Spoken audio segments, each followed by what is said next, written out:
Kuringana na Maceduta uria ni mutungatiri gicigo-ini gia Thika ni augite ona thengia wa andu a kuuma bururi wa China kuingirania na biashara itari njitikirie riu ni mambetie kwendia indo iria ciendagio ni akenya na uguo kurehe ushindani munene wa biashara.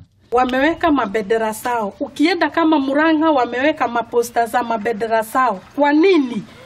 Nani ashawahi enda China akakuta bendera ya Kenya kwa shule ama kwa barabara? Miario yake ni nyitetwo mbaru ni muikariri giti wa gikundi kia ahuri biashara mwena wa Thika uria ugite ahuri biashara ya kuuma China matuikite kihingisha kuri ahuri ya biashara nini na aria mareyukiriria. Naomba serikali ikiongozwa na Mheshimiwa Uhuru Kenyatta tuangalia wa China waondoe ndio sisi wananchi wetu waweze kufanya biashara na ndio hata tuweze kulipa ile deni yao.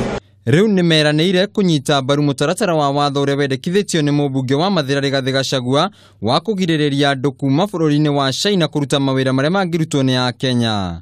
Tuko na maexpert wengi ambao wamesoma na wengine wako hali ya juu na wanaweza kusimamia contract zote.